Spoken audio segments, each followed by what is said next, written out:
Angie's going to read the Bible little story that we're going to look at this morning for the next 10 minutes. Angie's going to read it to us. And just to kind of set the scene, Jesus has been with his disciples, and actually he sent his disciples out on a big mission trip. They've been really busy. They've had a busy few weeks, and he says to them, "Come with me to a quiet place and have some rest." And so they get on a boat to go to somewhere to have some quiet time, and Angie's going to read what happens next.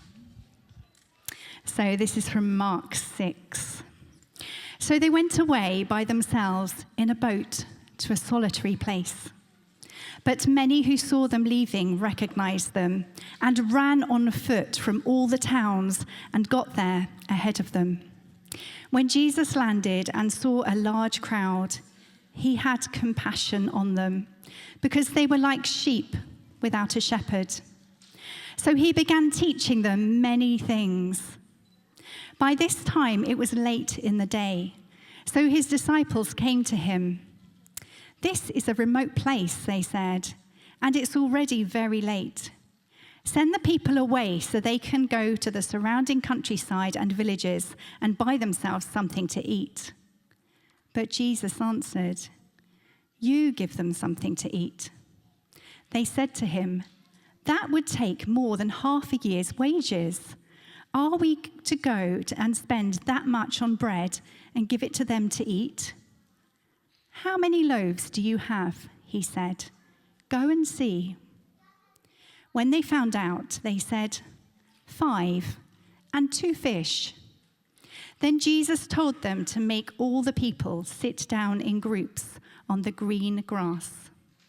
So they sat down in groups of hundreds and 50s, taking the 5 loaves and the 2 fish, and looking up to heaven, he gave thanks and broke the loaves. Then he gave them to his disciples to distribute to the people. He also divided the 2 fish among them all. They all ate and were satisfied. And the disciples picked up 12 basketfuls of broken pieces of bread and fish. The number of the men who had eaten was 5,000. Fantastic. Thank you, Angie. Great reading, Angie. Great reading. Like that. Great.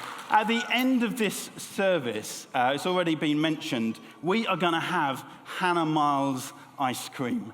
And I've got to tell you, I love ice cream, and it's been well documented about the fact that I love ice cream. And I've got to tell you that Hannah Miles ice cream, I reckon, is some of the best ice cream you will ever taste. And I should know because I have tasted a lot of different ice cream. Give me a wave if you like ice cream. Just give us a wave. Yeah, absolutely. You know, there's lots of different flavors of ice cream. I wonder, what is your favorite flavor of ice cream? For me, it's chocolate. Every time I love chocolate ice cream. But you know, there is a way of taking just a standard ice cream, as good as it is, like this one up on the screen, and taking an ordinary ice cream and making it amazing. You know, you could put a chocolate flake in it, maybe throw some sprinkles at it if we got the other picture, maybe put some marshmallows in it and stuff. Wow. Stay with me, everyone, stay with me. You can take something as ordinary as an ice cream, do some things, and make it extraordinary. You know, there's lots of things, ordinary things in life, that if you put in the hands of the right people, people that are creative and gifted are able to take ordinary things and do something extraordinary with them. Like, take this block of ice, for example. You know, a block of ice put into the hands of someone who is really gifted with a chainsaw can take a block of ice like this that looks ordinary and make this extraordinary sculpture. Look at that. Incredible. Wow. Things that make you go, wow. What about this, for example, the next picture. We have the next picture. This is just sand. How many of you have been to like a beach and made a sandcastle? Give me a wave if you make a sandcastle, maybe this summer, a nice sandcastle. You know, we've all had a go, but give sand and put it into the hands of an expert, of someone who is incredibly gifted with some tools, and they'll take this sand that's ordinary and do something extraordinary. Look at that. You know, he's probably on a beach just making your own sandcastle, and you turn around, there's a dad that's done this, you know? Or what about this? Have any of you got like paper at home? I've got loads of sheets of paper at home. Just ordinary sheets of paper. But give ordinary sheets of paper to someone that is gifted and put it in their hands. And some people are able to do things like this. So look at that. Isn't that amazing? I love the little rabbit. That's so cool. Just origami, folded bits of paper. The story in the Bible that we had read to us by Angie just now is of a day that for many people was just ordinary. They were going about their day-to-day lives when all of a sudden they heard a rumor that Jesus and his disciples were not that far away. They're in a boat and they're coming to shore. And it was big enough news to make that everyone just stopped what they were doing in their ordinary day and ran to the shore to get there ahead of him. Thousands and thousands of people. And when Jesus arrives and he sees thousands of people all lined up on the shore, we're told that as he looked at them, he had compassion on them. And he had compassion on them. And when he sees them, he says this, he thinks that they look like sheep that need a shepherd. It's a bit of a funny thing to say, isn't it? You know, sheep are pretty cute. Some of the cutest animals around. I love little lambs and little sheep. Look at this. Oh, he's so cute. But they are stupid. They lack any form of intelligence. You know, if a sheep rolls onto its back and gets stuck, just have an itch like this one has done, do you know, it cannot get up on its own. Its backs are flat, they can't move. They would be stuck like that until someone comes and helps them. Sheep need shepherds. They need looking after. And when Jesus sees these people all on the beach, this is what he thinks of. He's moved with compassion. He thinks these people need some help. And we're told that he gets out of his boat and he gets all the people to come and sit down, and we're told that he teaches them many, many things. Things that are going to help them in their life. Now, Jesus knows that many of these people have traveled from their homes, and he has been teaching them things that are going to help them in their lives all day long. And it gets to the evening, and he recognizes these people are hungry. You see, the thing with Jesus is his compassion for them extends beyond just feeding their minds. Jesus comes and practically wants to feed their stomachs as well. And so he decides that we should stick around and have a picnic. And he gets everyone to sit down. He says, guys, let's all have a picnic together. Now, after this service, you and I are going to have a picnic together. And I've got my picnic here. And I wonder, I could just do with like 3 volunteers, Luke and Em, Steve. Could you just come up here a minute? And I'm just going to show you just some of the things I've got in my picnic. I've got strawberries. They smell good. I love strawberries. Anyone like strawberries? You like strawberries? I'm going to share them out. Guys, you want to just take them over there. Help yourself to my strawberries. Have one if you want. Pass it back. Pass them around. There's some to share. What else we got in here? Oh, crisps. You know, once you pop, you cannot stop, can you? Apart from these are not the right brand. Luke, do you want to share these out? Share them out there, my crisps. Feel free to take some, guys. Have some, pass them on. That's absolutely fine. Oh, Steve. Look at these chocolate-covered cornflake clusters. Do you want to just take them over there? Hand them out. People, help yourselves. That's absolutely fine. Let's share my picnic around. No problem at all.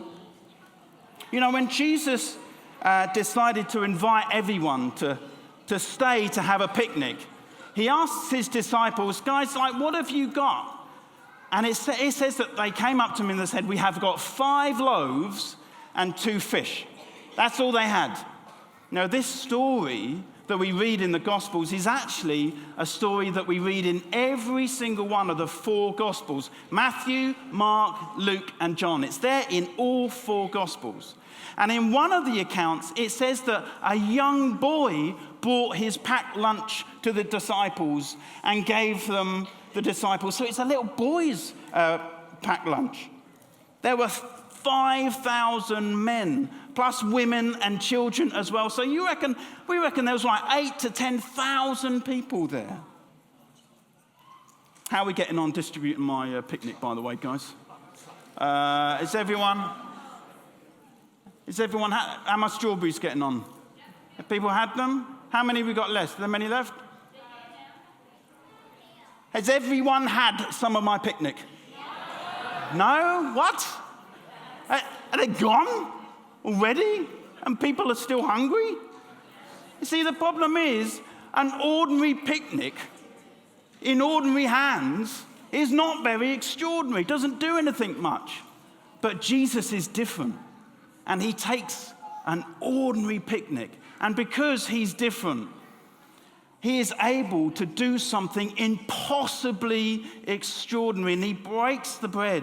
And after giving thanks to God, he begins to get his disciples to pass it around. And do you know what? This picnic, as we read earlier, is able to go through thousands and thousands of people, and everyone is fed. And there's 12 baskets left over at the end.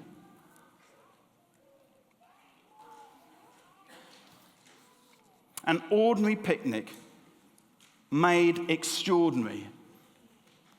It's a miracle that leaves everyone going, wow, that is incredible. Now here's the thing. Whatever age you are, whether you're young, middle-aged, or really old, whatever age you are, whatever ordinary things you put into Jesus' hands, whether that's material things like bread or stuff in your house or money, or whether that's things that, might need fixing, like relationships, or people that you know and love that are hurting, or whether it's our own very ordinary lives that we put into his hands, he's able to do something extraordinary that leaves people going, wow. And here's what I really want us to notice as we come to the end of this story. What you notice is that at the end, it wasn't just that a few people ate a few crumbs and passed them around, were still hungry at the end. No, we read this. It says, all ate and all were satisfied. The people started their day lost, and they ran to Jesus. He had compassion on them. He fed their minds. He fed their stomachs. And at the end of the day, they were satisfied. They had gone from lost to found, from hungry to being full, which meant they were content, which meant they were happy. And this same Jesus, he says to us, I see you. He sees us. And he has compassion on us. And he wants us to run to him. And if we put our ordinary, everyday things in his hands, not only will we get to see him do miraculous things, but we will know great satisfaction. Because it says that in his presence, there is joy, there is peace, there is love, there is contentment, and so much more. When we put things in Jesus' hands, ordinary things, he does extraordinary things.